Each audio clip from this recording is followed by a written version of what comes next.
Entonces, en nombre de Dios y de la patria, les convoco a ponernos de pie. Damos inicio entonces a esta sesión de Comisión de Trabajo y Previsión Social, que está fijada, para que no quepa duda, de 12:30 a 14 horas. ¿Tenemos cuenta, querida secretaria? Sí, presidenta. Primero informar que ingresó a nuestra comisión, a todos los proyectos que están en trámite, un proyecto que proviene de la Cámara de Diputados, que modifica el Código del Trabajo en materia de prevención, investigación y sanción del acoso laboral, sexual o de violencia en el trabajo. Y también dar las excusas de la ministra del Trabajo y Previsión Social, pero que ella va a estar representada por el subsecretario de Previsión Social y el superintendente de pensiones. Presidenta. Muy bien. Nada más. Ofrezco la palabra respecto a la cuenta, si hay algún punto vario.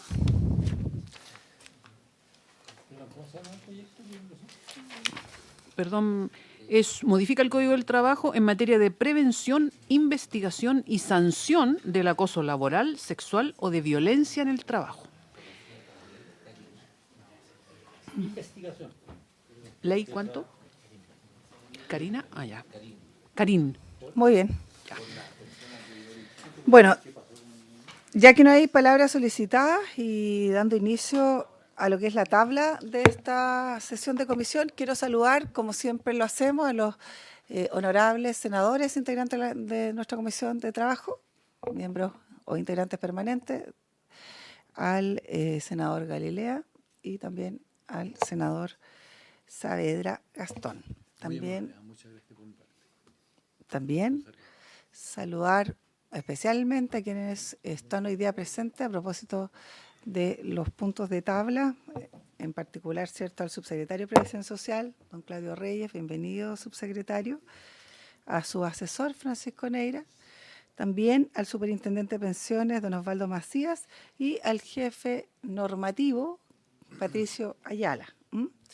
Y, por cierto, a nuestro subsecretario del Trabajo, don Giorgio Bocardo, quien ya podemos considerar como integrante permanente de esta comisión, como debe ser.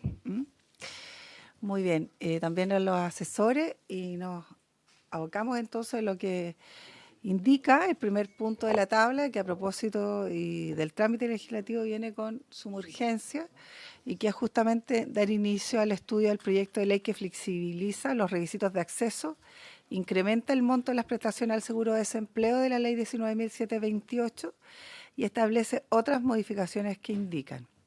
Lo consigna así el boletín 15990-2013. Para los efectos, entiendo que tenemos una presentación que va a estar, ¿cierto?, expuesta por el subsecretario de Previsión Social, don Claudio Reyes, y para ello es que, hechos los saludos, le damos entonces gustosamente la palabra al subsecretario para que nos ilustre respecto de este proyecto que viene en segundo trámite, ¿cierto?, desde la Cámara de Diputados. Tiene usted la palabra, don Claudio Reyes. Muchas gracias, Presidenta, por su intermedio.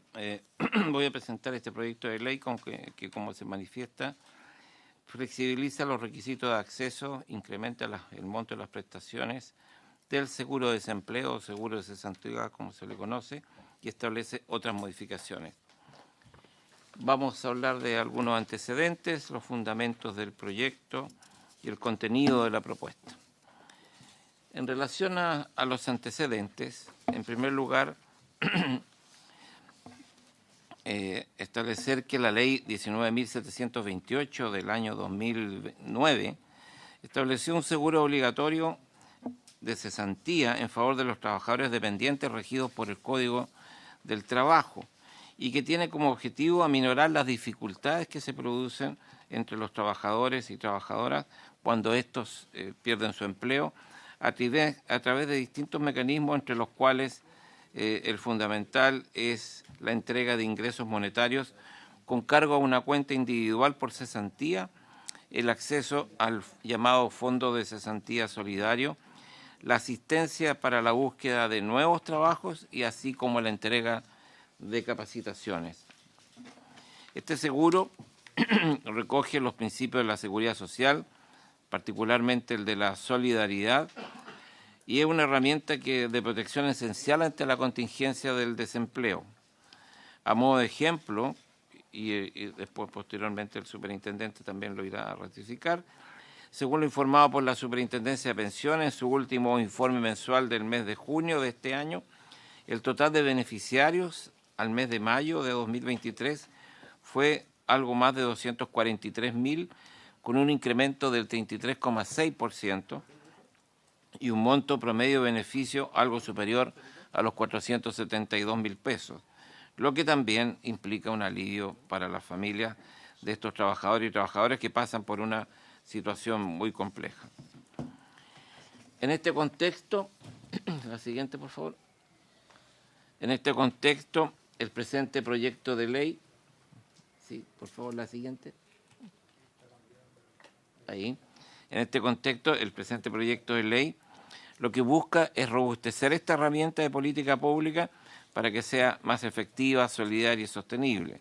Esta propuesta adquiere gran relevancia en el escenario económico global que por diversas causas se ha debido enfrentar ante el fenómeno inflacionario, la recuperación del empleo, todo lo cual repercute en la vida de los trabajadores y sus familias. Es necesario, en este escenario, entregar protección bajo el ideal del trabajo decente, no solamente desde la perspectiva del fomento y generación de empleo de calidad, sino también para los periodos de cesantía. Finalmente, respecto de los antecedentes, es importante señalar que existió un acuerdo entre el Gobierno y la Central Unitaria de Trabajadores en el marco de las negociaciones para fijar el salario mínimo, con la finalidad de fortalecer la empleabilidad de las y los trabajadores, protegiéndoles frente a la contingencia del desempleo, por lo cual se comprometió a ingresar este proyecto de ley que ahora está aquí presente, que flexibiliza, entre otras cosas, el acceso a este seguro de cesantía, permitiendo que más trabajadores y trabajadores puedan acceder a este. Paso a detallar ahora los fundamentos del proyecto de ley. En primer lugar, el primer fundamento tiene que ver con la flexibilización de los requisitos de acceso al seguro de cesantía y el aumento de las tasas de reemplazo. Este fundamento busca aumentar la cobertura para todos los trabajadoras y trabajadores y mejorar los beneficios para los trabajadores con contratos, ya sea indefinido, trabajadoras y trabajadoras de casa particular, o también los contratados a plazo fijo. Un segundo fundamento del proyecto de ley es mejorar las prestaciones y flexibilización de los requisitos de acceso al seguro de cesantía, en particular en los casos de estado de excepción constitucional de catástrofe por calamidad pública o alerta sanitaria que implique la paralización de actividades en todo o en parte de un territorio en una región bajo las condiciones que se indican. Esto surge en particular considerando la experiencia reciente de la pandemia generada por el COVID-19, en el cual el instrumento fue intensamente utilizado, y previendo otros sucesos o contingencias que podrían tener efecto en el empleo, para lo cual se propone actualizar las atribuciones de la autoridad para poder reaccionar frente a este tipo de escenarios que pudiesen afectar a las familias trabajadoras. Tercero, como fundamento, es mejorar la empleabilidad y la reinserción laboral, que son algunos de los objetivos que considera este instrumento. En la línea de la agenda de productividad presentada por el Ejecutivo para impulsar el crecimiento y dinamización de la economía, uno de los ejes es mejorar la empleabilidad de las y los trabajadores del país. En este concepto, el artículo 25 bis de la Ley 19.728 está considerado el concepto de apresto laboral, que a la fecha resulta limitado y restringe el uso de fondos para aprestos básicos y capacitaciones, dado por los alcances del concepto, pero al intermediar laboralmente a una persona para que consiga empleo se requieren que existan mucho más funciones para obtener este propósito. Respecto del contenido de la propuesta, mencionar que en primer lugar se propone incrementar las tasas de reemplazo de las prestaciones con cargo a la cuenta individual de cesantía. Asimismo, se propone incrementar las tasas de reemplazo y los límites mínimos y máximos de las prestaciones con cargo al Fondo de Cesantía Solidario. En tercer término, se propone flexibilizar los requisitos de acceso a las prestaciones del seguro de cesantía de la Ley 19.728. En cuarto lugar, se incorpora un nuevo título cuarto de la ley que establece menores requisitos de acceso y beneficios especiales del seguro de cesantía, tal como mencionaba, para aquellos trabajadores que hubiesen perdido su empleo en una zona declarada en estado de catástrofe por calamidad pública o alerta sanitaria que implique la paralización de actividades. En quinto término, se autoriza un aporte de cargo fiscal para el financiamiento de las prestaciones con cargo al Fondo de Cesantía Solidario en un régimen permanente, así como también para las prestaciones definidas en este nuevo título cuarto, que son los beneficios de este fondo durante un estado de catástrofe o de alerta sanitaria, con el objetivo de velar por la sustentabilidad de este fondo. Asimismo, se incorpora una modificación del artículo 25 bis, como mencionaba en la presentación anteriormente, con el fin de reemplazar el concepto de apresto laboral, ampliándolo por uno que incluya la intermediación laboral. Esto es para aumentar las posibilidades de empleabilidad de las personas beneficiarias y otorgarles una mayor eficacia a la norma que hoy en día aparece como restrictiva, otorgándole al Servicio Nacional de Capacitación y Empleo, CENSE, la administración y fiscalización de los programas financiados con el Fondo de Cesantía Solidario. Finalmente, el presente proyecto de ley contempla entrar en vigencia el primer día del mes subsiguiente a la publicación en el Diario Oficial. Para dar un mayor nivel de detalle, antecedentes y cifras vinculadas al Fondo de Cesantía, su sustentabilidad y los propósitos de este proyecto, el superintendente de pensiones, Osvaldo Macías, también se ha preparado una presentación. Eso, Presidenta. Muy bien, muchas gracias, don Claudio Reyes, quien es subsecretario de Previsión Social, y le cedemos entonces la palabra al superintendente Macías para que nos exponga. Muchas gracias, señora presidenta. Por su intermedio saludo a los señores parlamentarios, asesores y demás asistentes en esta sala y que también los escuchan o los ven a través de los canales que dispone el Congreso. Tal como lo decía nuestro subsecretario, el seguro de cesantía es una poderosa herramienta en la seguridad social chilena, usualmente un tanto subestimada o que queda a la sombra de otros sistemas como el sistema previsional que acabará el 99,5% de la discusión, pero también queremos relevar lo importante que es el seguro de cesantía. Este seguro se creó el año 2002 y ha prestado un enorme apoyo a los trabajadores en un momento tan complejo como es el del desempleo. Su máxima expresión se dio en la pandemia durante un año y medio, entre abril de 2020 y octubre del 2021, se canalizaron casi 5.000 millones de dólares en recursos que los trabajadores y empleadores habían ahorrado y el Estado había aportado a este seguro y permitió aliviar sin duda la situación de mucha gente que lo estaba pasando tan mal en esa época y funcionó muy bien, digamos. Funcionaron las proyecciones, funcionó la administradora de fondos de cesantía, la regulación, y fue un muy buen ejemplo de cómo una herramienta bien construida puede ayudar realmente a la gente.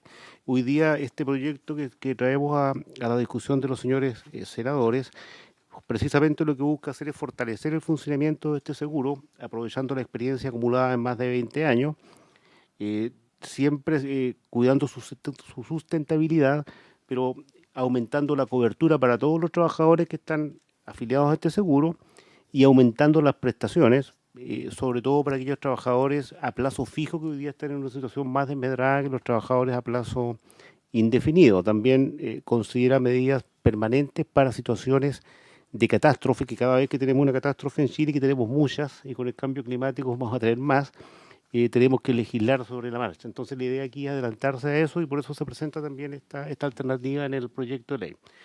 En primer lugar, vamos a mostrar algunos antecedentes de contexto, algunos de los cuales ya dijo nuestro subsecretario, pero que creemos interesante repasar brevemente.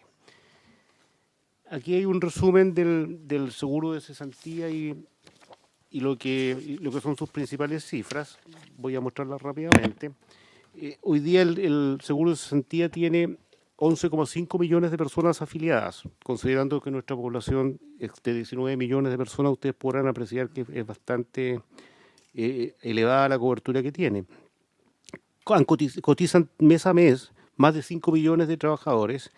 La mayor parte de ellos, 3/4, prácticamente tienen contrato a plazo indefinido. Esto es bien importante por lo que viene después. Un 23% de los trabajadores que han cotizado en el último mes tienen contrato a plazo fijo y un 2% son trabajadores de casa particular. Ahí destaco que en octubre de 2020 se logró traspasar a los trabajadores de casa particular también a este régimen de seguro de cesantía, lo cual les otorga una protección adicional a estas personas. El número de afiliados que están recibiendo algún beneficio va variando mes a mes. Son más de 200.000 y va entre 200.000 y 300.000 personas mensuales reciben algún beneficio de seguro de cesantía. Los mayores beneficios los tienen los trabajadores con contrato a plazo indefinido, que reciben beneficios por sobre 500.000 pesos al mes. Los de contrato a plazo fijo, casi 300.000 pesos, y los trabajadores de casa particular, 232.000 pesos aproximadamente.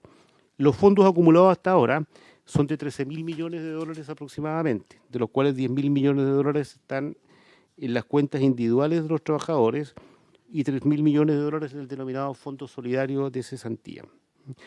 Están diversificados con un régimen de inversión similar al de los fondos de pensiones, aunque más enfocados en pagar beneficios de corto plazo, pero ustedes pueden ver que hay inversiones en el Estado, en bancos, en empresas y en el extranjero en menor medida. El patrimonio del fondo que está en la próxima lámina lo podemos observar acá. Es interesante ver esta evolución. Decíamos que acumula 13.000 millones de dólares. La línea azul oscura que está más arriba es el fondo de cuentas individuales, que tiene 10.000 millones de dólares acumulados. Y la azul más clara que está más abajo es el fondo de cesantía solidario, que acumula 3.000 millones de dólares. Si ustedes pueden ver, ha habido sucesivas reformas, pero siempre los fondos han mostrado una tendencia creciente, lo que da una cuenta de la sustentabilidad de las reformas que se han presentado y que también creemos que es el caso de esta. Vean ustedes, esa abrupta caída se produce en la pandemia, que fue cuando se sacaron 5.000 millones de dólares para aliviar la situación de los trabajadores, también con leyes especiales que aprobó este Congreso. Entonces, luego ha retomado nuevamente su crecimiento post pandemia y post leyes especiales. Si seguimos en el cuadro siguiente, tal como señalaba, vemos las cotizaciones por contrato. Casi 3/4 partes de los contratos son trabajadores con contrato a plazo indefinido, lo cual es mejor porque tiene mayor protección para los trabajadores. Un trabajador con un contrato a plazo indefinido tiene un promedio de cerca de 5 años de permanencia en su empleo. Un contrato a plazo fijo es como 1 año y medio. Entonces, es mejor plazo indefinido desde un punto de vista del trabajador. Y los trabajadores de casa particular aparecen abajo recién en octubre de 2020, cuando se incorporan a este seguro, y hay como 170.000 trabajadores de casa particular afiliados. Si mostramos el cuadro siguiente, vemos los beneficiarios. Señalábamos que fluctúan entre 200.000 y 300.000, con un número mucho más alto durante la pandemia por razones obvias. Y los beneficios que están en el próximo cuadro también fluctúan. Observamos que los trabajadores de plazo indefinido, que son la mayor parte, tienen beneficios mayores a 500.000 pesos mensuales durante el periodo de cesantía. Y a su vez, los trabajadores de contrato a plazo fijo, su beneficio asciende a 300.000 pesos aproximadamente. Lo que buscamos, entre otras cosas, con este proyecto es aumentar los beneficios de los trabajadores a plazo fijo, que son los que están más bajos. Luego vamos derechamente a lo que es la propuesta de modificaciones que adelantó nuestro subsecretario. Una primera medida, que es permanente y de carácter universal, es disminuir los requisitos de acceso. Al disminuir los requisitos de acceso, evidentemente, la contrapartida es que la cobertura de esta seguro de cesantía, de esta prestación por desempleo, aumenta en forma inmediata. Específicamente se proponen 2 medidas. Primero, disminuir el número de cotizaciones que se requieren para acceder a las prestaciones con cargo a la cuenta individual por cesantía. Esto es lo que está a nombre de cada trabajador. Hoy día el requisito es 12 cotizaciones para los trabajadores de plazo indefinido. Si tienen 12 cotizaciones desde que se afiliaron los del último giro, pueden sacar dinero si están cesantes. Se propone bajarlo de 12 a 10. Lo mismo para el trabajador de plazo fijo. Para ellos se exige 6 cotizaciones y se le exige ahora se le exigiría 5 cotizaciones, una baja proporcional entonces de 12 a 10 para indefinido y 6 a 5 para trabajadores a plazo fijo. Y también para el Fondo de Cesantía Solidario, que tiene requisitos comunes, se propone bajar el requisito de 12 cotizaciones en los últimos 24 meses a 10 cotizaciones en los últimos 24 meses. Estas dos modificaciones flexibilizan el acceso, aumentan la cobertura, como lo vamos a ver después, y aplica en forma permanente a todos los trabajadores, plazo fijo, indefinido y trabajadores de casa particular. También se propone, aparte de aumentar la cobertura, mejorar las prestaciones. Aquí sí que hay algunas diferencias que vamos a enfatizar. En este caso, en el caso de la cuenta individual por cesantía, se proponen cambios menores, es aumentar la tasa de reemplazo del segundo mes de 55% de la remuneración a 60% en caso de desempleo y busca hacer la escala más continua de lo que es hoy día. Y en el caso de los fondos de cesantía solidario, para los trabajadores con contrato indefinido también hay un cambio menor, que es aumentar la tasa de reemplazo también del segundo mes de un trabajador desempleado con contrato indefinido de 55 a 60 para que su remuneración de reemplazo o la que le otorga el seguro de cesantía no baje tan abruptamente en el segundo pago. Sin embargo, el gran cambio viene en el 2B, que es los beneficios en caso de cesantía para los trabajadores con contrato a plazo fijo. En este caso, se propone aumentar la tasa de reemplazo del primer mes desde 50 a 60% de su remuneración para que no tenga una caída tan abrupta de sus ingresos, pero lo más importante es que se agregan 2 giros. Hoy día los trabajadores a plazo fijo tienen derecho a 3 giros y los de plazo indefinido a 5 giros. Aquí los de plazo fijo se igualan a los de plazo indefinido en el número de giros, pasando de 3 a 5, es lo que se le propone a este Congreso, y aumentaría sustancialmente los beneficios y la protección de estos trabajadores del régimen de seguro de cesantía, y que se puede hacer porque los fondos disponibles hoy día alcanzan para aquello. Se incorpora el tercer gran componente. El primer gran componente es aumentar la cobertura, el segundo aumentar las prestaciones y el tercero es atender calamidades públicas o alertas sanitarias que afectan con tanta frecuencia a nuestro país. Esto es bien importante porque usualmente lo que se hace cuando hay una catástrofe, un aluvión, un terremoto o una pandemia, se viene a este Congreso a legislar, lo cual, por supuesto, es lo que corresponde, pero lo que se propone aquí es que mientras dura esa legislación haya 2 meses, solo 2 meses, en que se bajen los requisitos de acceso para que más trabajadores puedan ser protegidos y se aumenten sus beneficios. De esa manera, mientras se legisla, si es que es necesario, si la catástrofe es de una magnitud tal que lo justifica, durante esos 2 meses ya los trabajadores están protegidos automáticamente. Esto lo vimos en la pandemia, y lo digo ahora porque ocurrió hace poco tiempo, cuando logramos legislar a fines de abril de 2020. La pandemia se desató a principios de marzo.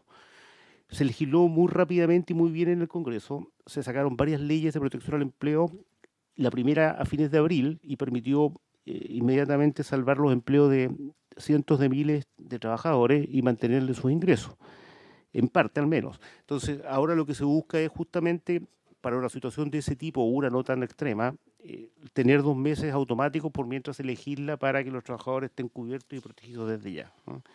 Y eso es lo que se incorpora entonces en este caso para el estado de catástrofe. Específicamente lo que se propone es lo siguiente. Primero, aumentar la cobertura disminuyendo los requisitos de acceso. ¿Qué requisito? Se propone disminuir el requisito del número de cotizaciones para acceder a la cuenta individual de 10 a 8. Hoy día es 12, en permanente. El proyecto está proponiendo disminuirlo a 10, en permanente. Ahora, en caso de catástrofe, está yendo un poco más allá y disminuirlo a 8. Y en el caso de los trabajadores con contrato a plazo, primero era indefinido, contrato a plazo fijo, el proyecto de ley propone disminuirlo de 6 a 5 en forma permanente, y en este caso va más allá en caso de catástrofe o alerta sanitaria, y propone disminuirlo de 5 a 4. Cada cambio que hacemos implica que entra más gente al beneficio. Y lo segundo, disminución del requisito para acceder al fondo solidario, que en la ley actual es 12 cotizaciones en los últimos 2 años. El proyecto de ley propone en forma permanente bajar a 10, y en el caso de catástrofe o alerta sanitaria propone bajarlo aún más a 8. También, aparte del aumento de la cobertura, para el caso de catástrofe o calamidades, se propone mejorar las tasas de reemplazo, hasta por 2 prestaciones mensuales con cargo a la cuenta individual por cesantía. ¿Qué significa eso? Que los trabajadores que están recibiendo prestaciones o van a recibir durante ese periodo aumentarían su prestación de acuerdo a lo propuesto por el proyecto de ley, tendrían una mayor prestación por desempleo. Esto tanto para el Fondo Solidario como para las cuentas individuales. Y para aquellos trabajadores que estén justo en este periodo de catástrofe y que estén en su giro final, se les propone darle 2 giros adicionales. Si nosotros vemos esquemáticamente esto en el próximo cuadro, podemos resumir lo que viene. En el próximo cuadro nos va a mostrar un resumen de lo que señalé antes para la cobertura. Estos son los requisitos de acceso que hay hoy día, y en amarillo están los que se proponen para los dos casos, en forma permanente y en situaciones de catástrofe o alerta sanitaria. Primero, veamos las cuentas individuales por cesantía. Las cuentas individuales por cesantía, en el caso de la ley 19.728, que son las primeras columnas que están ahí, señalábamos que se exige para el caso de contrato a plazo indefinido 12 cotizaciones. Es la primera celda. Ahora, en forma permanente, se propone a este Congreso bajar el requisito de 12 cotizaciones en los últimos 24 meses, bajarlo a 10. Y en el caso de contrato a plazo fijo, las 6 cotizaciones que se exigen hoy día se propone bajarla a 5. Para en caso de que haya catástrofe o una alerta sanitaria, se propone ir un poco más allá por un periodo de 2 meses, desde que se decreta esa catástrofe, y bajar de 12 a 8 y de 6 a 4. Entonces, eso es lo que se propone para aumentar la cobertura. Y en el caso del Fondo de Cesantía Solidaria, donde se exigen 12 cotizaciones hoy día en la ley actual, se propone bajarlo a 10 en caso de la ley permanente y bajarlo a 8 en caso de un estado de catástrofe o alerta sanitaria. Todo esto es un resumen de lo que implica bajar los requisitos para aumentar cobertura. Pero señalábamos también que el segundo gran componente es aumentar los beneficios, y el resumen está acá de lo que señalé él en la lámina que viene. Está acá, en la primera columna está la ley actual, que es la 19.728, los porcentajes. ¿Sí? ¿Qué significan 2 meses exactamente en el estado de catástrofe? 2 meses significa que cuando se decreta el estado de catástrofe se requiere de un decreto del Poder Ejecutivo. En ese momento ese mes en que ya se decretó la catástrofe, un trabajador que está solicitando la prestación, se le aplicaría un requisito más laxos. Y ¿Después de 2 meses de publicado? no, en cuanto se publica. ¿Los 2 meses qué son? Los 2 meses son, por ejemplo, si en febrero de un año determinado se produce incendios en un lugar determinado y hay un decreto supremo. Inmediatamente en febrero ocurren 2 cosas. Bajan los requisitos, de tal manera que los trabajadores que quedan cesantes, de inmediatamente se les va a aplicar requisitos más bajos para que puedan acceder a ese beneficio, suponiendo que quedaron cesantes en parte por lo que ocurrió durante esa situación. Y además de eso, quienes estén recibiendo o quienes vayan a recibir la prestación, su prestación sube en forma automática. Son solamente 2 meses, en este caso sería febrero y marzo. Si el siniestro es de tal magnitud que requiere extender esos beneficios y es sustentable, tiene que el Ejecutivo presentar un proyecto de ley a este Congreso para ver si se extienden los beneficios o se aumentan los beneficios y si es sustentable hacerlo. Por eso son solo 2 meses que dura esto para hacer un puente con lo que se requeriría para venir al Congreso en caso que se requiera. Si son siniestros de menor magnitud, con los 2 meses va a bastar. Históricamente se ha venido... Son mejoras establecidas en plazo acotado a propósito de la contingencia. No Tal superior a cual. 2 meses. Es acotado, señora presidenta, porque tenemos que velar por la sustentabilidad del fondo, y segundo, porque no podemos anticipar la magnitud de la tragedia. Aquí se ha venido a legislar en forma Es como un extraordinaria. fast track de beneficios para... Tal cual, para que los trabajadores no tengan que esperar que se legisle, tienen 2 meses en que pueden rápidamente acceder a los beneficios, que es algo que siempre reclaman los trabajadores, que de alguna forma no se llega a tiempo, y esto trata de dar cuenta de eso. Estamos recogiendo la experiencia de años de trabajo en esto. Vinimos con los aluviones, vinimos con el terremoto, bueno, ni hablar que vinimos con la pandemia. Lamentablemente, lo único que sabemos es que van a ocurrir más tragedias en el futuro, entonces un poco es adelantarse a eso. Aquí estaba mostrando qué pasa. Primero bajábamos los requisitos para aumentar la cobertura. La segunda propuesta que se hace es aumentar los beneficios justo por esos 2 meses también. Entonces aquí lo que se propone es que en caso de catástrofe sanitaria y permanente hacer algunos ajustes. Primero, cuenta individual por cesantía que son los recursos que los trabajadores tienen depositados a sus cuentas, se propone, en caso de situación permanente, no de catástrofe, aumentar, es un cambio menor, aumentar la tasa de reemplazo del segundo giro. Este es el segundo giro y es un porcentaje de la remuneración del trabajador que perdió su empleo. Se aumenta para no ser tan abrupta la caída. Hoy día cae de 70 a 55. Se propone que sea de 70 a 60 para hacerlo más parejo. Pero en el caso de catástrofe sanitaria, se aumentan las tasas de reemplazo, también la número 2, pero se aumentan fuertemente de la 3 a la 5. Entonces esto le da una mayor protección al trabajador que está en esas situaciones de catástrofe en que le va a ser más difícil encontrar trabajo seguramente, le va a costar reengancharse, entonces se le aumenta la protección, porque aquí el seguro de cesantía tiene toda la lógica de una escalera, entonces va incentivando que el trabajador busque empleo, por eso va bajando, y además por la sustentabilidad, pero en este caso como le va a costar más encontrar el empleo, porque está justamente en una situación donde está siniestrada, las empresas dan menos trabajo, justamente lo que se propone es darle una mayor prestación para que puedan soportar ese periodo. Luego, en lo que tiene que ver con el fondo... Perdón, superintendente, respecto a la condición, digamos, de catástrofe, ¿se mira como si fuese nacional, regional? ¿Cómo es desde el punto de vista territorial? Es una excelente pregunta, señora presidenta. Justamente se está enfocando de un punto de vista regional. O sea, esto es donde se produce la catástrofe. Puede ser, si es una comuna, esto aplicaría a la comuna. Si es una región a la región y si es nacional a todo el país. Digamos, ¿no? Entonces está hecho así y va a depender de lo que diga el decreto supremo que dicte el Poder Ejecutivo. Tal cual, sí, tal cual. Eso es a partir de la declaración de estado de excepción constitucional en la zona específica. Sí, sí, así es. No, Así es, a tal partir cual. de esa declaración es que sobrevienen los demás. Sí, nosotros esto ya lo hemos probado porque, disculpe, en la pandemia, por ejemplo, se decretaban efectivamente, salían decretos por zonas específicas cada cierto tiempo y había que accionar sobre esa zona. Aquí sería lo mismo.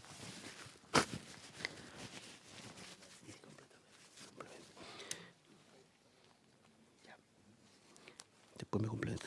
Bueno, en el cuadro que estamos viendo ahora, estamos viendo la propuesta de aumento de beneficios que va con cargo al Fondo de Cesantía Solidario, ya no con cargo a las cuentas individuales, y podemos ver también el resumen de lo que señalé. Las primeras columnas es la ley actual, la permanente, que no introduce muchos cambios salvo una mejora en el segundo giro, y sí introduce cambios significativos en situación de catástrofe o alerta sanitaria, donde nuevamente se aumentan las tasas de reemplazo hasta el giro número 5 y se establecen 2 giros adicionales para una persona que estuviera en el último giro.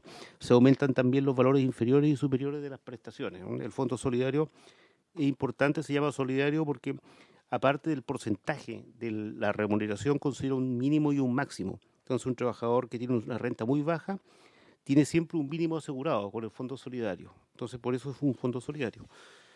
En la tabla que sigue podemos ver la situación de los trabajadores que están en un estado más precario, que son los de plazo fijo. Y es bien importante porque los trabajadores a plazo fijo, que demoran un año y medio en promedio, que trabajan un año y medio en promedio, a diferencia de los 5 años que trabajan los trabajadores de contrato indefinido, están menos protegidos y son los que tal vez debieran estar más protegidos. En este caso, la ley actual le da a estos trabajadores solo 3 giros. Lo podemos ver en la primera columna, las 3 primeras columnas. Lo que se está proponiendo en la ley permanente es agregarle a estos trabajadores 2 giros más y aumentarle el monto del primer giro. Y en caso de catástrofe o alerta sanitaria, prácticamente mejoran todos sus beneficios y se los deja igual que un trabajador con beneficio indefinido. Por primera vez quedan iguales. Entonces, para el trabajador a plazo fijo, este es un proyecto muy importante. Luego, aparte de los 1 año y medio aproximadamente dura el empleo de un trabajador a plazo fijo según nuestra estadística claro, hubo obra afuera, es tal cual, y un contrato a plazo indefinido dura 5 años, más o menos. Esa es la duración según las estadísticas de Seguro de Santiago. Tenemos, además de eso, algunas mejoras que son no tan significativas, pero son importantes. Uno que es aumentar la rentabilidad de los fondos. Es muy importante la rentabilidad de los fondos porque, bueno, hay más dinero disponible para los trabajadores, por supuesto. Y aquí lo que nosotros venimos a proponer a este Congreso es que se pueda invertir en activos alternativos en los fondos de cesantía de cuentas individuales. Los fondos de cesantía de cuentas individuales acumulan un valor cercano a 10.000 millones de dólares y los de solidarios de 3.000. Los solidarios se usaron mucho durante la pandemia, por eso bajaron más. Siempre eran 2-1, ahora están 3-1. En todo caso, el solidario ya tiene permitido invertir en activos alternativos. Los fondos de pensiones también tienen permitido invertir en activos alternativos. Las cuentas individuales de cesantía, que son 10.000 millones de dólares, no tienen permitido invertir en activos alternativos. No tienen permitido porque se usan mucho. O sea, la gente usa mucho la cuenta individual para financiarse sus prestaciones. Entonces requiere mucha liquidez. Los activos alternativos son activos distintos de los tradicionales, por eso se llaman alternativos. No se transan en la bolsa de comercio en ningún país, sino son activos que se transan fuera de bolsa y que tienen menos liquidez. Los más típicos, por ejemplo, son bienes raíces, leasings, obras de infraestructura, o empresas cerradas, ese tipo de activos. Ese tipo de activos son mucho más rentables que los activos tradicionales, pero se requiere un mayor expertise y se requiere mantenerlos más tiempo. ¿No? Si uno sale a liquidar un activo alternativo de un día para otro, va a perder plata. Pero aquí por eso se propone en forma muy limitada colocar un 5% de estos recursos en activos alternativos, como tope máximo, dejando además que el Banco Central sea el que fije el límite. Si el Banco Central estima que no están las condiciones, no permite fija el límite en 0. Sin embargo, si ve que están las condiciones, lo va a ir fijando hasta llegar a 5.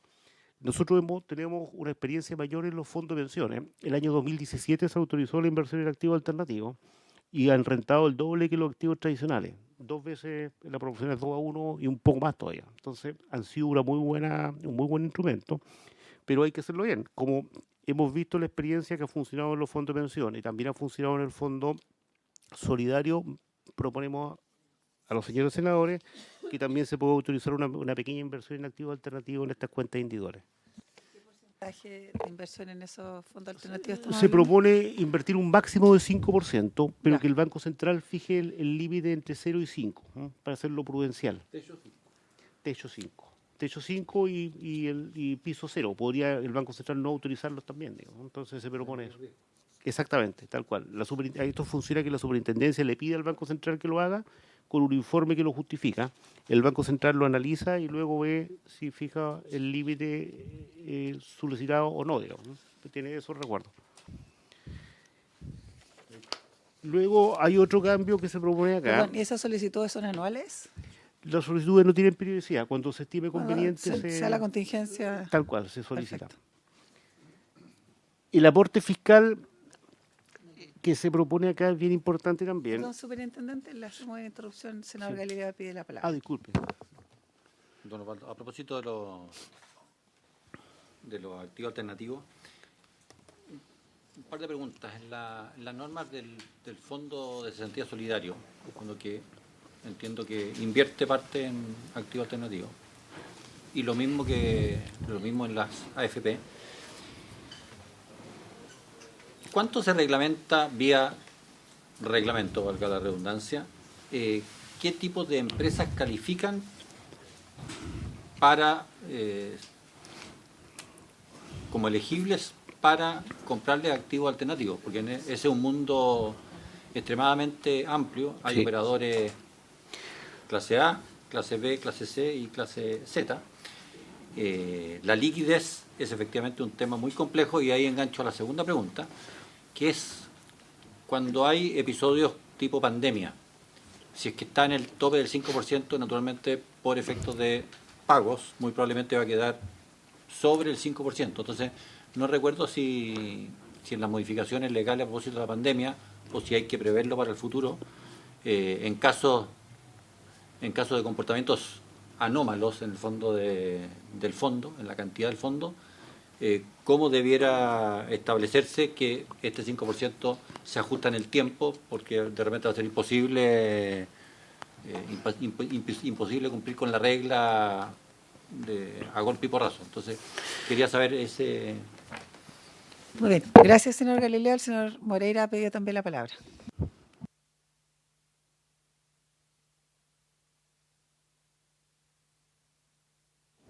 Bueno, mire, este proyecto de ley que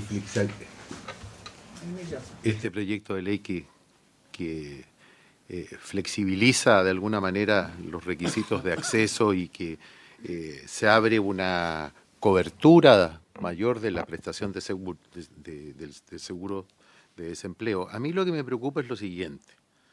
De cierta forma lo que me preocupa a mí es la certeza. Me preocupa la sostenibilidad del fondo con todas estas mejoras en los beneficios y la baja de los requisitos.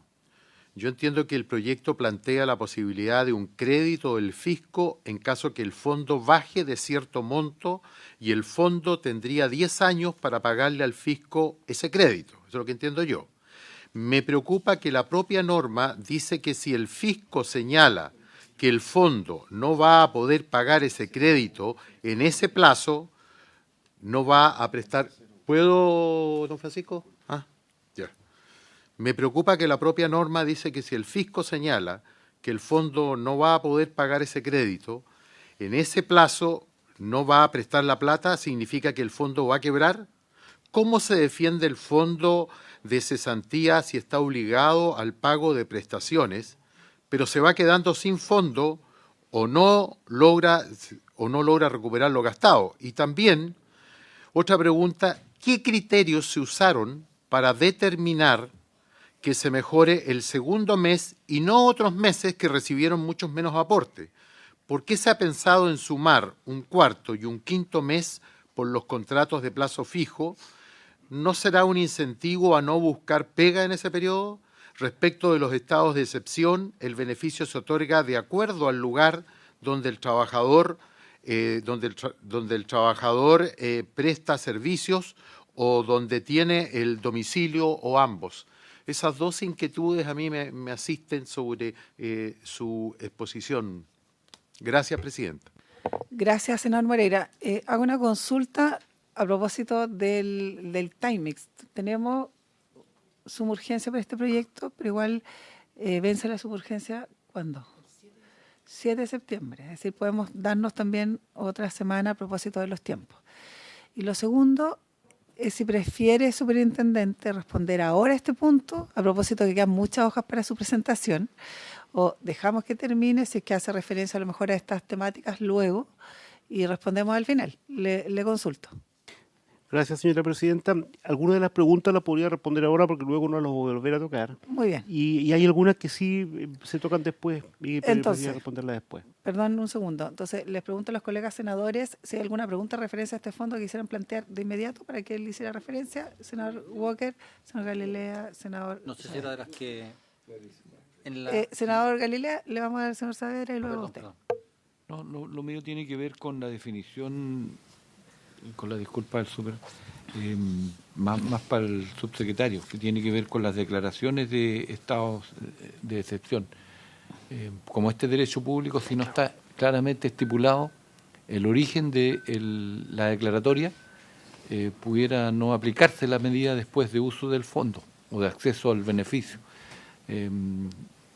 Lo digo porque hay varios decretos presidenciales que fueron nombrados o establecidos, caso de terremoto, tsunami, COVID, que son bien específicos, pero son particularidades que hay que tener en consideración porque si no, no es aplicable el beneficio. Bien. Quería que se revisara, si fuera posible, para que quedara mucho más robusto y si vamos a ampliar cobertura y si vamos a mejorar beneficios, tienen que también ser aplicables a esos estados de excepción con orígenes distintos porque la naturaleza determina las condiciones. Eso. Bien. Senador Galilea. Para complementar lo de los activos su alternativos, cuarta pregunta. La Cámara, estaba mirando, rechazó una norma que entiendo específica respecto a los activos alternativos y la transferencia de estos valores entre los distintos fondos del SIC o del AFC. Me imagino que tuvo que ver la inquietud de la Cámara con las valorizaciones de dicho instrumento, y las valorizaciones de los activos alternativos son justamente el gran tema en su existencia. Entonces, quería saber qué se discutió, qué piensan ustedes sobre ese rechazo por qué sí, por qué no, para complementar todo lo que tiene que ver con activos alternativos. Gracias. Sí, yo en relación a las actividades alternativas también, si hay experiencias anteriores que dan cuenta que ha sido una buena inversión, por así decirlo, porque se limitó solo un 5%, ¿a qué se debe ese límite? Que también estaría dentro de la pregunta de los fondos. Y lo segundo, si no se pensó también en algún tipo de rubro afectado especialmente y no solo al estado de catástrofe. Me explico. Si hubiese algún rubro en particular que por diversas circunstancias se ve malogrado, en relación a ese tema o a esa instancia, sí se ha mirado también. Plagas, por ejemplo, el área forestal, alguna condición, por ejemplo, o alguna condición internacional que amerite, digamos, que hay un decaimiento económico en ese tipo, en esa área, lo dejo planteado. Eso, superintendente, para que responda en relación a ese tema. Gracias por su intermedio, señora presidenta. En algunos puntos, si es posible, me va a complementar la señora Patricia Ayala, jefe de nuestra división normativa. Ya.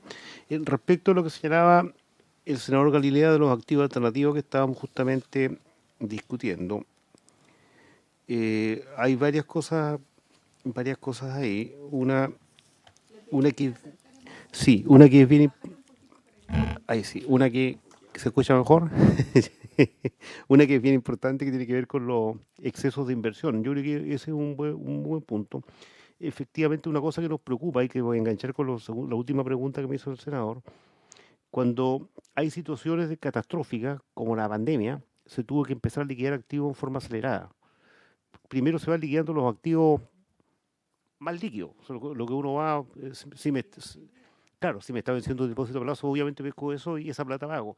Si tengo un depósito, un instrumento del Banco Central, seguro que me lo van a comprar a buen precio, por lo tanto voy y lo vendo. Si tengo un instrumento del Bono Tesoro de Estados Unidos, voy y lo vendo y me lo van a comprar de inmediato. Y después voy dejando al final a la cola los activos más complicados. Estos serían los más complicados, los alternativos. ¿Por qué? Por lo que yo señalaba, un activo alternativo puede ser una carretera, puede ser un edificio, un hotel, entonces o puede ser una construcción, y son muy ilíquidos, y en situaciones complejas la gente no compra esos activos. Entonces, ese es el tema de los activos alternativos, que dan mucha rentabilidad, pero hay que tener paciencia de inversionista de largo plazo. Esto, si uno quiere ganar mucha plata con los alternativos en un año, mejor no invierta. Pero si quiere ganar a 20 años, sí invierta. Entonces aquí, tal cual. Y nosotros vemos que en el mundo los países se están moviendo para allá. Entonces, hoy día en los países, el último reporte de la OCDE muestra que los fondos de pensiones tienen el 21% en activos alternativos. Y están aumentando, 21%. Nosotros en Chile tenemos menos de la mitad en activos alternativos. Pero estamos aumentando. Ahora el tema acá, en lo que dice el señor Galilea, es tal cual. O sea, uno podría empezar a liquidar en una catástrofe los activos y se va quedando con los activos alternativos, pero si yo tengo 5% y mi fondo va bajando, evidentemente el 5% se transforma en 10% porque va adquiriendo mayor peso, porque yo no lo voy a liquidar lo otro. La legislación permite en estos casos que los excesos de inversión que se denominan se puedan mantener hasta que se obtenga la máxima recuperabilidad de los fondos invertidos. O sea, no está obligada la administradora en este caso a liquidar los alternativos, sino que sabe que tiene un exceso, pero no fue consecuencia de una negligencia de la administradora, sino que fue consecuencia de una situación exógena, por lo tanto la administradora puede mantener los alternativos y con el paso del tiempo se va a ir encuadrando en los límites, aumentarán los recursos, pasará la pandemia o irán liquidando algunos alternativos, pero no hay premura para no perjudicar los fondos de los trabajadores. Entonces eso es así. Ahora, ¿qué tipo de activos alternativos tenemos? Los mercados más profundos están en Estados Unidos, por lejos. O sea, ahí están los activos alternativos que la mayor parte de los inversionistas compran. Y son acciones de empresas privadas, son bonos de empresas privadas que se transan de forma individual o con un vehículo de inversión arriba que tiene muchos fondos y que generalmente son muy rentables. Se valorizan, hay una exigencia de valorización que tiene que presentar cada AFP que compra un activo alternativo, tiene que presentar una valorización independiente de sus activos alternativos, que son revisadas y por supuesto y supervisadas. Se presentan dos valorizaciones en algunos casos y en otras una valorización, pero siempre hay una valorización independiente del activo. Son grandes empresas internacionales que hacen estas valorizaciones porque todos los inversionistas que compran lo bien. Las AFP son un participante pequeñito, por lo tanto cuando compran las valorizaciones sí existen, ¿no? Y acá en Chile están invirtiendo tienen inversiones en inmobiliaria y en infraestructura fundamentalmente hoy día la administradora. Respecto al alternativo, creo que no pusimos más de 5% hasta ahora, justamente porque el fondo de cesantía es muy usado. O sea, se pagan muchos beneficios con el fondo de cesantía y dejar muy líquido el fondo puede ser muy riesgoso. Por eso nos está pidiendo más. Si con el tiempo se vislumbra que se hace necesario aumentar el límite, vendremos a este Congreso o a quien le corresponda a pedir un aumento mayor del límite. Por razones prudenciales no queremos pasarnos del 5%. En el fondo de pensiones sí, el límite es 20%, o sea, se permite hasta un 20%. El Banco Central ha fijado el límite entre 10 y 15% más o menos. Pero es otro tipo de inversionista. Por eso, en este caso, la idea es ir avanzando gradualmente, sin perjuicio que si los señores senadores creen que puede ser mayor el límite, siempre se puede estudiar. Digamos.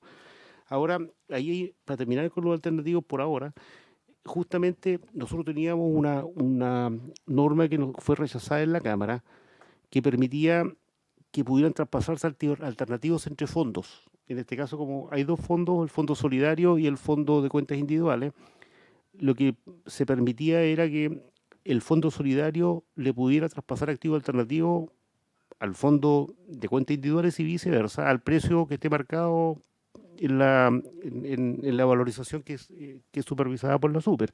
Eso se le solicitaba esa excepción a la regla, porque justamente puede ser que uno de los fondos se esté gastando más aceleradamente, como ocurrió en pandemia, que el Fondo Solidario, que siempre era 2-1 la relación, o sea, la cuenta individual en 2 veces el Fondo Solidario, hoy día es 3,3-1, porque se gastó mucho el Fondo Solidario, se gastó bien, pues se lo llevó la gente.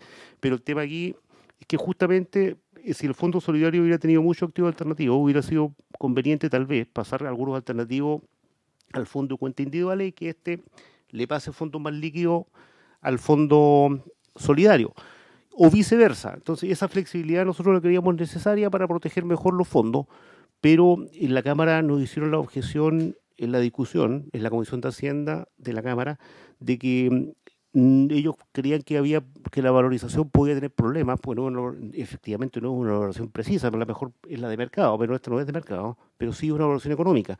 Pero no quisieron tomar esos riesgos y nos rechazaron esa norma. Nosotros creemos que era una buena norma porque no hay conflictos de intereses, porque son fondos de los mismos trabajadores y están administrados por los mismos administradores y están supervisados. Entonces, el conflicto de interés es muy bajo el que había ahí, digamos, pero no pudimos convencer a los señores diputados y entendemos también que ellos hayan tenido sus aprehensiones y nos rechazaron esa norma que era un seguro para los dos fondos, ¿no? Esa fue la razón. Después, una consulta, superintendente, en relación a ese rechazo. Me imagino que usted bien señala el riesgo. No quiero decir castigo, pero ¿qué sanción hay para que en el caso de que haya una inversión no positiva, por decir no favorable, quién paga ese costo al final del día? Porque al final, usted mira, claro, se castiga finalmente el fondo y decanta finalmente los trabajadores, pero el rol del Estado en esa, ¿hay alguna sanción? ¿Hay alguna limitante? ¿Hay alguna condición? O la posibilidad que ellos proponen que generen un mayor riesgo, entendiendo que es probable que eso no ocurra y que es más favorable para jugar un poco más con las cuentas y obtener mayor beneficio, por así dice, mayor rentabilidad, pero si en el caso que eso fuera contrario, digamos, ¿cómo se traduce el efecto negativo? ¿En quién?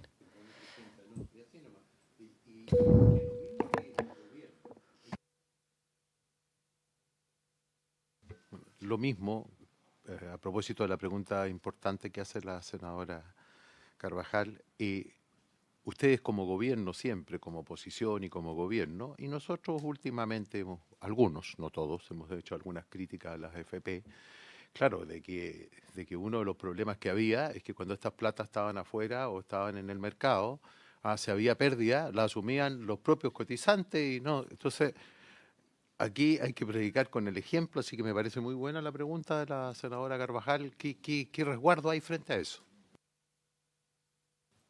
Señora Presidenta, por su intermedio. Bueno, es una pregunta muy importante esa. Nosotros creemos que el seguro se sentía como nació después del sistema de pensiones, 20 años después se aprovecharon algunas lecciones. Nosotros creemos que la comisión que se aplica al seguro de cesantía tiene más fundamento económico que la que se aplica a la AFP. La AFP cobra una comisión sobre el sueldo de la persona. Entonces, independientemente de lo que pase con el fondo, la administradora sigue cobrando la misma comisión sobre el sueldo. No está afectada por eso. Entonces, si la AFP le va mal en las inversiones, no tiene un desmedro porque sigue cobrando su misma comisión. En el caso de la administradora de Fondo de Garantía, cobra un porcentaje del fondo. Entonces, está perfectamente alineada. Si la administradora invierte inadecuadamente los recursos y obtiene poca rentabilidad, va a tener pocas comisiones y viceversa. Esa es una alineación perfecta de incentivos. Entonces, yo gano y tú ganas, yo pierdo y tú pierdo. Y eso es algo que nosotros creemos que alinea bien los incentivos en el caso de la administradora. Ahora, si hay exceso de inversión, se excede un límite, son sancionadas las administradoras. Ese tipo de cosas, o hay dolo en las inversiones o malas inversiones, son sancionadas. Entonces, eso ha ocurrido, digamos, hay sanciones. Pero las alineaciones son bastante buenas en estos casos. ¿Me quiere complementar en algo, parece? Si me permite, señora Señora presidenta. Ayala, tiene usted la palabra. Sí, muy buenos días a todos los presentes. Sí, no quería complementar que otra forma de alinear los intereses entre la administradora del fondo y los propios fondos es que existe un esquema de premios y castigos a la comisión que cobra la sociedad administradora. La sociedad administradora cobra una comisión base, que hoy día está fijada en un 0,43% de los fondos administrados en base anual, y sí, y también están establecidos ciertas carteras de referencia. Tiene que seguir el comportamiento de ciertos portafolios que se le definen en el régimen de inversión.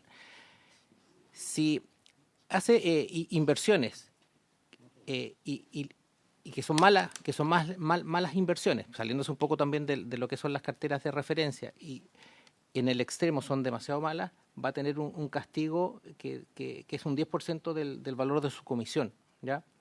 Se define en un tema complejo, se definen un retorno de la cartera de referencia, se define un ancho de banda sobre el cual se mueve la cartera de los fondos de cesantía, y si se sale de ese ancho de banda por arriba, o sea, hay un incentivo para que lo haga bien, porque si lo hace bien puede cobrar un 10% más de comisión, pero si lo hace mal tiene un castigo que es un 10% también de la comisión. Entonces también es otra forma de alinear los intereses.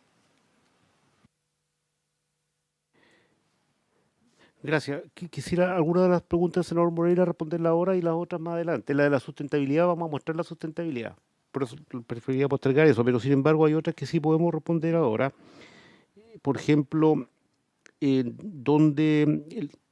cómo se focaliza el beneficio en caso de catástrofe. Es donde el trabajador presta el servicio, porque ahí está la empresa domiciliada. O sea, si se produce un incendio y está la empresa forestal ahí, y el trabajador vive en Antofagasta, no es, si el incendio es en Concepción, es donde está la empresa radicada, no donde está el trabajador, ¿ya? Así está pensado.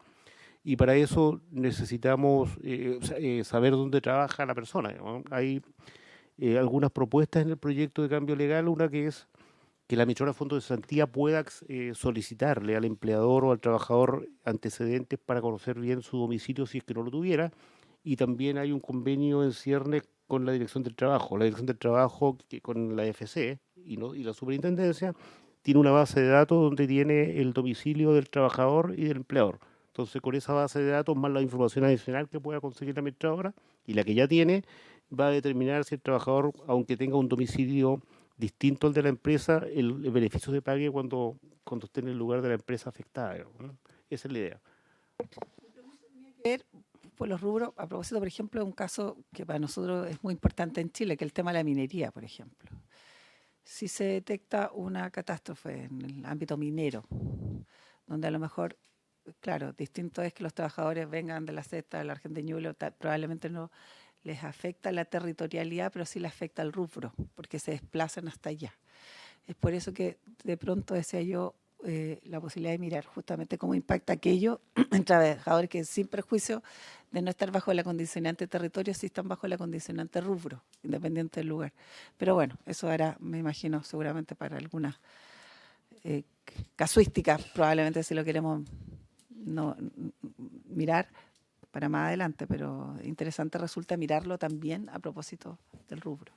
Una buena observación. En el caso, claro, en ese caso, ese ejemplo, si la catástrofe ocurre en Antofagasta, o sea, ojalá no ocurra, pero si hubiera un terremoto, por ejemplo, y claro, y son trabajadores que de Santiago, aunque sea de Santiago, si el trabajador estaba en Antofagasta trabajando, se le va a pagar al trabajador de Santiago.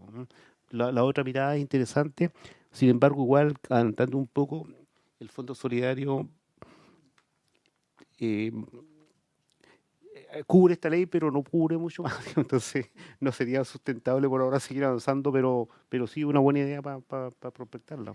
Sí.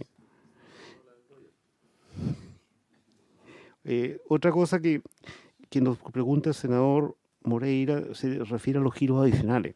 En realidad, este asunto nace de la siguiente forma. El 2002 nace el seguro de cesantía y solo aplica, y si no me corrige el señor Del Río, que fue uno de sus creadores, el seguro de cesantía nace solo protegiendo a los trabajadores con plazo indefinido, no con plazo fijo.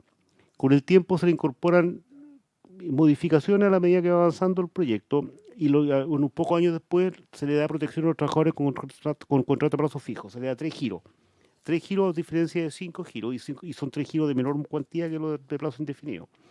Ahora, nosotros creemos que es posible, porque es sustentable, avanzar hacia 5 giros de protección a los trabajadores a plazo fijo.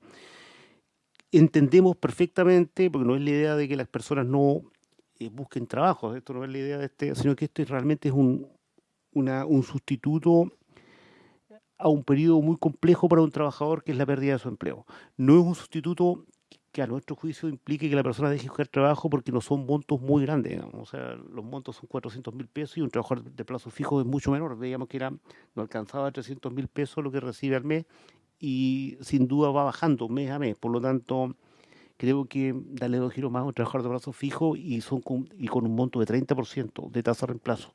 O sea, son montos que van a andar entre 100 y 200 lucas. Entonces, no es mucha plata en realidad. No alcanza a desincentivar y sin embargo le da un poco más de dignidad al trabajador. Por eso Yo quiero hacer un punto en ese aspecto. Si bien es cierto, creo que hay, claro, puede haber una mirada de decir, si le damos más recursos, esto va a significar que no busque empleo. Creo que nadie busca en la vida estar desempleado. Creo que, pero también, y abro un poco un paréntesis que no tiene que ver con este proyecto, pero sí tiene una relación en cómo nos hacemos cargo como Estado para que esto se revierta a más corto plazo. Es decir, cómo no tenemos políticas públicas que buscan insertar en el mundo laboral de manera más decisiva, con más recursos y con una mirada más amplia respecto a aquellos trabajadores que no solo le entregamos la posibilidad de mantenerse o de sobrevivir, sino cómo no hacemos nada para que insertarlos nuevamente en el mundo del trabajo, a propósito, ¿cierto?, de una política pública más definida y más clara y ojalá más potente en esa área. Y ahí hay una tarea para el Ministerio del Trabajo, probablemente para nosotros, de generar alguna alternativa en esa condición. Sabemos que estamos con una condición económica deprimida, que hay que avanzar sobre más inversión, más y mejor desarrollo económico, etcétera. Que no vamos a entrar en ese punto, pero creo que como política pública es hora que podamos pensar un poco más en serio en ese tema. Sí, no, lo que pasa es que esto tiene que conceptualizarse en los marcos de la seguridad social. Esto es. Y yo, evidentemente, por su intermedio y con el respeto que merece las opiniones de todos acá, difiero de que este sea un incentivo a no buscar trabajo, porque la rebaja de las 2 o 3 últimas asignaciones son un sueldo de 120.000 pesos mensuales. Yo no sé si alguien va a vivir con 120.000 pesos, si ya le cuesta vivir con los 500, que es el promedio. Entonces eso hay que considerarlo. Creo que la ortodoxia a veces de los libros de grandes pensadores economistas no nos hace bien para interpretar la realidad. Yo agregaría otro punto, sí, que tiene que ver con, que escapa al Ministerio del Trabajo y que tiene que ver con el Ministerio de Economía. Porque yo imagino que la mayoría de estos trabajadores que se está pensando que son usuarios o beneficiarios de este sistema son de la pequeña y mediana empresa. Entonces, cuando se producen estas catástrofes, la red de proveedores de empleo, de pequeños y medianos empresarios, es la que se resiente.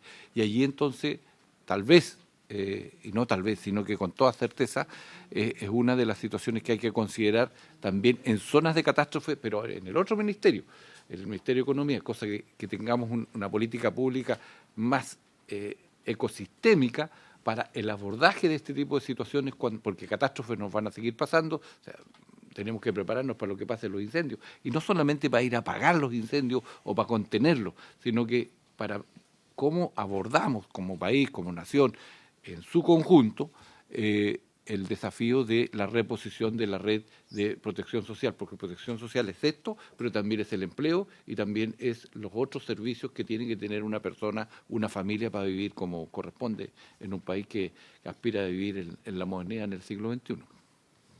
Gracias, senador Saavedra. Yo solo agregar a propósito de lo que mencionan. Ayer estuvimos en una comisión, a mí me toca presidir la Comisión de Economía. Entonces, a veces nos cuesta, incluso a nosotros, preguntar cómo se enlaza en una política que restituye empleo cuando hay situaciones de catástrofe. Lo que hemos vivido en los aluviones, lo que hemos vivido en los incendios, que son lamentablemente y mayoritariamente en nuestras regiones, sexta, séptima, octava, Biobío y novena, si queremos agregar un poquito más. Entonces nos impacta profundamente eso y digo que a uno a veces le da pudor preguntar por qué ese link que se hace entre número de empleos perdidos en políticas públicas de shock, como por así decirlo, y de decisiones más coordinadas entre el Ministerio de Economía, el Ministerio, en nuestro caso, de Agricultura, por ejemplo, el Ministerio del Trabajo, no están suficientemente consolidados, probablemente hay acciones, pero no hay un mecanismo que permita mirar y sobre todo lo que mencionaba en el punto anterior, cómo nos hacemos cargo de reinsertar en el mundo laboral y qué alternativas y qué opciones generamos justamente para enfrentar aquello. Sé que es una tarea mayor, pero creo que es hora de que podamos tener algo en relación a eso y que es importante acelerarlo si es que ya hay experiencias. Y me imagino que en el mundo hay muchas también. Bueno, nos salimos un poco del tema y nos centramos sin duda, pero...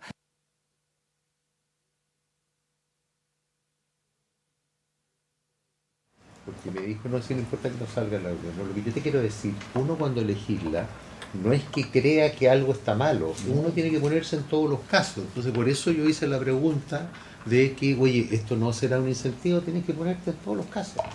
Bien, no las es que opiniones esté en cada contra. uno, por supuesto, las emite con total Yo libertad y democracia. yo no he pretendido jamás Ya. herir Vamos a echar el diálogo, al queridos senador en sus senadores. conceptos ideológicos, porque él tiene el derecho legítimo en democracia Muy bien. a plantearlo, más en este Avancemos, Senado. Nos quedan 10 minutos de la comisión. Le agradecemos, senador Saavedra.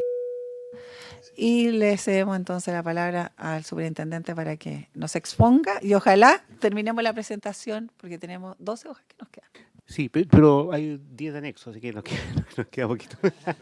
Pero en todo caso, un par de preguntas del senador Moreira vamos a responderlo a continuación. Sin embargo, que quisiéramos tocar una de las preguntas que hizo la señora presidenta, que tiene que ver con la reinserción de las personas y si me permite, señora presidenta, se lo quisiera dejar a Patricio Ayala, porque sí hay un artículo del proyecto que apunta a mejorar la reinserción.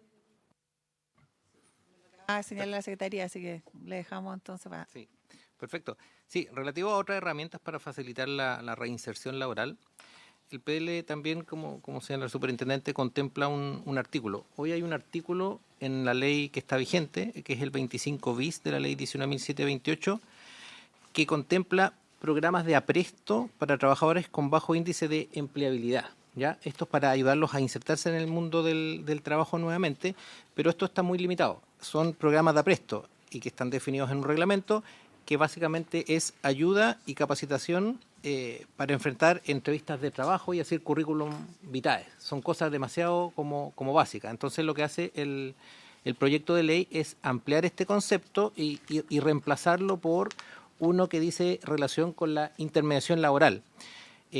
El objetivo de ello es que, aparte de los programas de apresto, dentro de este concepto uno pueda incluir capacitaciones, programas de capacitación, aspectos como vinculación, orientación laboral y seguimiento. Entonces, con eso lo que se busca es generar efectivamente nuevos conocimientos, nuevas habilidades en los trabajadores y de esa forma facilitar la reinserción laboral. Entonces, hay recursos que hoy día salen del Fondo de Cesantía Solidario que son para programas de apresto y que lo que se propone en el proyecto de ley es que en el futuro, también financiados con el Fondo de Cesantía Solidario, se financien, pero programas de intervención laboral, que es un concepto mucho más amplio.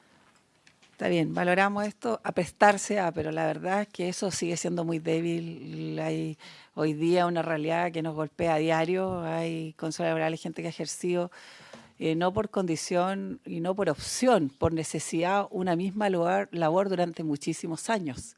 Entonces, efectivamente, es difícil reconvertir, difícil reaprestar, cuando en la práctica sabemos que ante esa limitante y ante esa gran brecha de desigualdad, efectivamente hay que, como más bien el Estado, aprestarse a mirar esa realidad y a darle una realidad distinta. Y creo que ahí tenemos todo mucho que decir y creo que hace falta ahí una definición un poco más potente. Bien, Superintendente Macías. Gracias. Aquí hay otro de los puntos que nos preguntaba el senador Moreira. Aquí hay un aporte fiscal que considera el proyecto que es un aporte fiscal contingente y en determinadas condiciones. Hoy día eso no existe y no es posible. Aquí lo que señala el proyecto de ley, que se autoriza un aporte de cargo fiscal de hasta 5 millones de unidades tributarias mensuales. Hoy día o ayer 370 millones de dólares, como todos los días, cambia 370 millones de dólares, que permitirían financiar prestaciones con cargo al Fondo Solidario. Y eso se activa siempre que el Fondo Solidario disminuya de 19 millones de UTM, que son como 1.400 millones de dólares. O sea, si el Fondo Solidario bajara de 1.400 millones de dólares, el Ministerio de Hacienda, a través de un decreto supremo o de una resolución del Ministro de Hacienda, podría autorizar un préstamo en las condiciones que el mismo decreto señala de hasta 370 millones de dólares. Sin embargo, señala también que ese préstamo solo va a operar o se va a poder cursar si es que el Fondo Solidario es sustentable a largo plazo. Eso significa que puede devolver el préstamo y pagar los beneficios. Y eso se efectúa a través de un informe conjunto de la Superintendencia de Pensiones y la Dirección de visado por la Dirección de Presupuesto. ¿Qué significa eso? Que lo que se pretende aquí cubrir es una situación transitoria de iliquidez. O sea, que el Fondo Solidario no tenga plata para pagar en el corto plazo, pero que sus fundamentos de largo plazo le permiten crecer. Entonces, para evitar dejar de pagar beneficios a las personas, transitoriamente el Ministerio de Hacienda puede, en este caso, inyectar recursos para que se paguen los beneficios a la gente y posteriormente el fondo devuelve.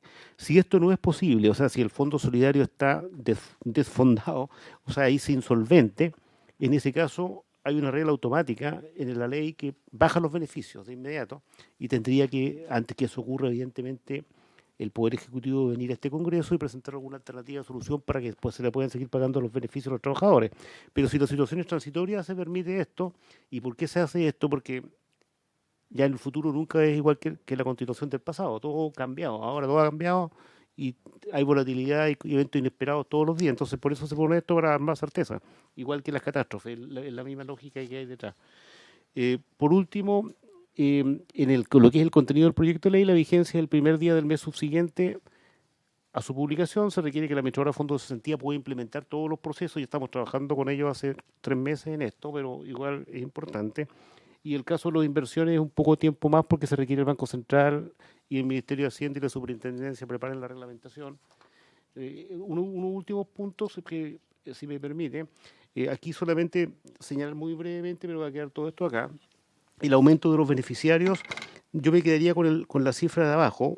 La cobertura de beneficiarios podría llegar a aumentar hasta un 26%, que es lo que está abajo, con estos cambios, con un mayor énfasis en plazo fijo, que es un 45%, pero también en los otros contratos, indefinido un 21%, trabajadores de casa particular un 21%.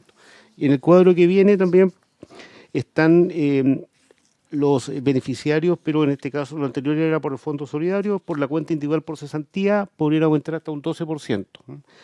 Y por último, el aumento del monto de los beneficios totales que se espera, ahí sí que están focalizados los trabajadores de plazo fijo. Ustedes pueden ver al final en la celda que el monto de los beneficios aumentaría en un 5,4%, pero para los trabajadores de plazo fijo podría aumentar hasta un 53%. ¿Por qué? Porque tienen 2 giros adicionales. Entonces, ellos son los beneficiados con eso. La sustentabilidad del Fondo Solidario que me preguntaba el senador, la superintendencia dispone de un modelo microfundado de base de datos que está siendo utilizado desde el principio del sistema de pensiones y que es una obligación legal de la superintendencia, que es visado por la Dirección de Presupuesto. Cada vez que se presenta un proyecto de ley, se presenta el informe de sustentabilidad que también está presentado con este proyecto. Ahí está detallado todos los supuestos y cómo se hizo. Podemos explicarlo cuando ustedes quieran con todo el detalle que se requiera. Lo que sí podemos decir que ha funcionado hasta ahora, porque nunca ha habido problemas de solvencia con el Fondo Solidario. Lo que se hace es se consideran varias situaciones. Se consideran situaciones de crisis económicas y de crisis financieras en el modelo. 2 crisis financieras y una crisis económica, y se considera una tasa de uso del Fondo Solidario de 70%, que es lo que está vigente aproximadamente, que es una tasa bastante alta. Antes de la pandemia era bajo 50 y hoy día estamos permanentemente en 70. Considerando todo aquello, podemos ver el resultado final de la sustentabilidad, si me permite, en la próxima lámina, en la que viene ahí. Aquí están los supuestos que usamos, que es más o menos lo que yo dije, son 2 crisis, y aquí está. Ese es el resultado de la proyección del modelo. La línea azul de arriba es la trayectoria del Fondo Solidario si no presentáramos este proyecto. La línea clara de abajo, azul claro, es con este proyecto. O sea, lo que observamos que sí es sustentable el Fondo Solidario, pero también observamos que al final de la proyección, que son 12 años, va a bajar casi a la mitad del valor del Fondo Solidario porque se van a usar más intensivamente los recursos. Pero sin embargo sigue creciendo. Entonces el tema es sustentable, ¿sí? Baja el crecimiento, pero baja porque le estamos dando los recursos a quienes les pertenecen, que a los trabajadores y para situaciones extraordinarias.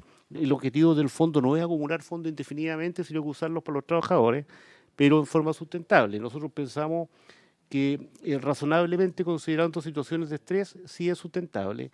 También consideramos como si cada 2 años hay un evento extraordinario de catástrofe que afectara a Santiago, que sería como la zona más grande del país.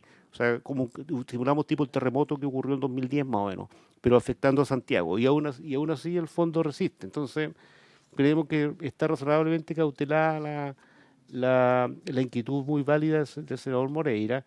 Sin embargo, tenemos el informe que está presentado anexo al proyecto de ley donde están todos los supuestos usados y podemos venir cuando ustedes lo deseen a exponerlo con más detalle.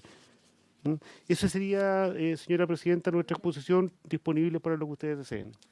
Bueno, le agradecemos, superintendente. Le hacemos sentir que no es costumbre nuestro interrumpir, pero creo que ha sido súper valioso las interrupciones porque avanzamos bastante en el proyecto. Me ha solicitado la palabra el subsecretario de Previsión Social, don Claudio Reyes, tiene la palabra. Sí, presidenta, por su intermedio, para contestar un poco la inquietud del senador Saavedra y también, de alguna manera, lo expresado por usted, es que la idea del Ejecutivo es presentar una indicación aclaratoria para que no quede ninguna duda respecto a la amplitud del concepto de catástrofe. Esto en el marco del decreto que normalmente se puede emitir por parte de la Presidencia de la República, porque además eso está incluido en el modelamiento de la sustentabilidad del fondo que se presentó, y ese es el espíritu de que no quede ninguna una condición de catástrofe excluida de esto. Eso en términos de la geografía. Lo que, tal como decía el superintendente, en el caso de que algunos trabajadores en una zona geográfica, aunque provengan de su domicilio en otra zona geográfica, esté incluido dentro de esa declaración de catástrofe, también está dentro del modelamiento. Por rubro es una materia que habría que considerar. Eso, presidente. No, le agradecemos. Básicamente era en ese sentido, digamos, el tema del rubro, cuando la condición afecta al rubro más que la territorialidad. En fin, mire, de acuerdo a los tiempos, la suma urgencia vencería el 7 o 9 de septiembre. Entonces nos queda una sesión más. Quiero solicitarle, yo sé que es apremiante el tiempo, pero la posibilidad de que pudiéramos en la próxima sesión votar en general y en particular el proyecto, o bien votar hoy día en general, abrir tiempo de indicaciones, escuchar algunos invitados. Entendemos que este es un proyecto básicamente que aborda la seguridad social, por tanto, iniciativa exclusiva del presidente. Es un proyecto de artículo único, además. Entonces, lo planteo Si tienen a bien o bien lo aprobamos en general particular la próxima semana, escuchamos a algunos invitados y avanzamos. Senador Matías Walker tiene la palabra. Muchas gracias, Presidenta. A ver, yo no tengo ningún problema en votar en general la idea de legislar de este proyecto, de la idea de legislar, pero si no hay acuerdo, lo dejamos pendiente. Lo que sí, Presidenta, yo le quiero sugerir que podamos hacer una sesión más extendida la próxima semana, si es posible, porque no alcanzamos a ver el segundo punto de la tabla, que es el proyecto de conciliación de la vida laboral y familiar, de manera tal de poder alcanzar también a verlo. ¿Ah? Muchas gracias. Senador Saavedra. Sí, sobre el segundo punto que ha planteado el senador Walker por su intermedio. Yo la pregunta que quiero hacerle al Ejecutivo, ¿cuándo estarían el consolidado de las indicaciones que resumen, entiendo, los enfoques de cada uno de los que componemos esta comisión y que traería la tranquilidad, por lo tanto, para todos, para poder votar a partir de eso? Bien, senador Moreira. Sí, dos cosas. Lo principal, pueden haber cosas de repente que se puedan aprobar rápido de la idea general, pero a veces estas cosas se transforman en un hábito y en una práctica habitual. Yo soy partidario de votar una vez que hayamos escuchado a las partes. No tengo ningún problema de que sea en general y en particular, pero escuchemos a la gente antes que nosotros votemos, porque tenemos que ver qué piensan las distintas. Y en segundo lugar, yo no soy partidario de extender ninguna sesión porque creo que al gobierno no le conviene, porque lamentablemente hay un clima demasiado encrespado. Y disculpe lo que le voy a decir al Ejecutivo, pero el presidente de la República hace todo para que nosotros votemos en contra de todo. Entonces hoy día se ve un clima bien complicado políticamente cada día. Yo sugiero de que más allá de verlo, si se tiene que votar ese proyecto, se vote después de la semana de distrito, después del 11 de septiembre, porque la cosa está demasiado agitada. Yo coloco el punto porque lo que estoy diciendo es real. O sea, han sido demasiadas situaciones inconvenientes. Y lo último que quiero decirle, cuando el presidente nos avisa sobre un proyecto que no tiene nada que ver con esto, que es las usurpaciones, y él dice, no lo voy a promulgar, pues, y todavía ni siquiera en el Senado lo hemos aprobado, pues eso es generar mal ambiente. Entonces yo solamente les digo. Y segundo, yo sé que el Ejecutivo a veces no se atreve a decir ciertas cosas acá, no porque no quiera o que tenga miedo, sino que porque es prudente. Yo digo, por prudencia, yo comenzaría a votar con compromiso, a favor o en contra, después, en la primera sesión, después de la semana distrital. Bien, Yo la verdad le es que pido que lo evalúe usted. Sí, no, perfecto. Yo entiendo que estamos en un organismo político y que somos todos parte de un conglomerado político, pero esta comisión tiene un rol que es fundamental y que es un rol más bien técnico. Por eso se organizan, se generan, reglamentariamente las comisiones técnicas tienen ese rol. Más allá de las opiniones políticas, cada uno podamos expresar. No está la instancia para hacer una mezcla de ambas, quiero dejarlo súper claro. A nosotros nos debe convocar y ese es el espíritu que hemos tenido siempre y lo hemos manifestado, senadores y senadoras, en el sentido de avanzar sobre garantías, derechos de los y las trabajadoras, y esto es un tema que muchos de los que nos siguen, que además por ahí no entienden el lenguaje político, necesitan. Y en ese contexto es que la suma urgencia, entre las competencias que le corresponden al Ejecutivo, una iniciativa que es exclusiva de él, ha propuesto un plazo que es el 9 de septiembre. Yo quiero, si bien es cierto, hoy día no vamos a votar en general, sí nos convoquemos en la próxima sesión a votar en general y en particular, y en lo posible generar una nueva sesión para poder avanzar en el proyecto que viene, sino sumar un tiempo para avanzar sobre el otro proyecto en una misma instancia. Dos cosas, ya estamos sobre la hora, vamos a dar las dos palabras para que nos programemos. Senador Galilea. Dos cosas muy breves, Presidenta. Ningún problema en la próxima semana intentar despachar este proyecto, que es un proyecto que tiene características muy particulares, así que no hay...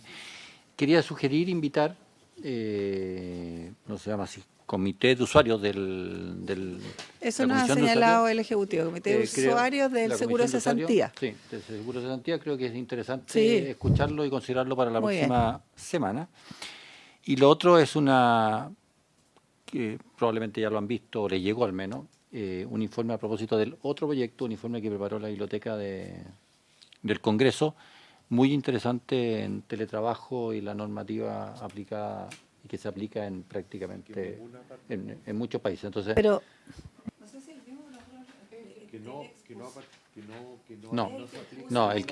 el que puso la otra vez se refería al sector público. Este es respecto al sector privado. Entonces, a mí me llegó, yo lo reparé en él ayer en la tarde, así que probablemente nadie lo ha mirado con tanto detalle para solicitarle a la encargada de la biblioteca que está acá, que nos haga un resumen de aquello y que lo exponga. Por supuesto, ya está siempre acá. Que lo haga llegar el informe. Me imagino que ya llegó a cada uno de nosotros. Yo supongo, porque me llegó a mí por mail, así que... Disculpe por su intermedio, señora presidenta. Efectivamente, el senador no fue un acuerdo de la comisión, sino que él lo solicitó, entonces yo solamente, por tema de protocolo y cómo nosotros trabajamos, se lo mandamos al correo de él. Claro, si la comisión toma acuerdo, yo lo puedo reenviar a la comisión. Así. Que se envíe, solicitar ese informe y súper interesante igual enviarlos a todos. Creo que independiente de que cada uno lo solicite, como mecánica le solicitaríamos que nos enviara a todos. Perfecto.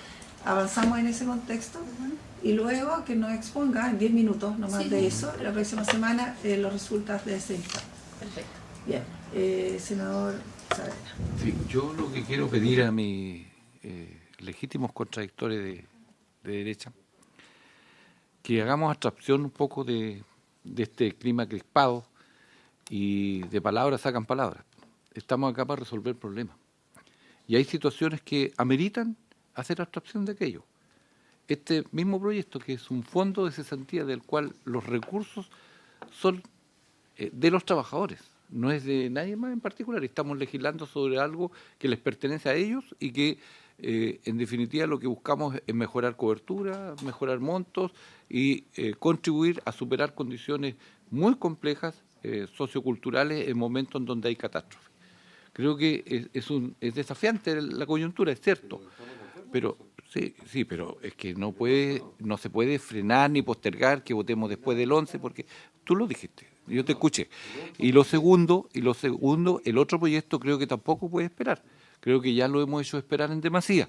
Y yo por lo menos, Presidenta, esta semana la dejo pasar, pero la próxima semana yo voy a pedir votación sobre ese proyecto de conciliación. Perdón que lo haya interrumpido, señor Saavedra. Estamos sobre la hora, son las 2:07 de la tarde. Tenemos todos compromisos, sobre todo hoy día. Pero yo quisiera hacer un llamado también. Yo creo que más allá de los climas que se den, nosotros tenemos una misión país, una misión de Estado, que es generar justamente, insisto, condiciones favorables para nuestros trabajadores y trabajadoras. Pero al mismo tiempo llamar a los colegas que son de oposición y que estamos en este rol de tomar decisiones a generar estados y situaciones de mejor coordinación, de diálogo, que es algo que nos engrandece a todos, sobre todo cuando hay, como bien dice el senador, climas que a veces no debieran darse, que se dan, y somos llamados, creo yo, sobre todas las cosas, a generar esa unidad. Creo que estamos todos en ese mismo objetivo, así que creo que es conveniente resaltarlo, porque eso al final lo que queda y lo que a la gente le importa. Solo agradecer a los integrantes, tanto, no veo al subsecretario Bocardo, pero a sus asesores que están presentes. Por cierto, agradecer al subsecretario de Previsión Social, Claudio Reyes, al superintendente Macías, al señor Ayala, que también viene a la superintendencia, al señor Neira, a los asesores de los parlamentarios y a todos por haber asistido a esta sesión, a los que nos siguen por Zoom. Sin más, por haberse cumplido entonces el objetivo de la sesión, se levanta.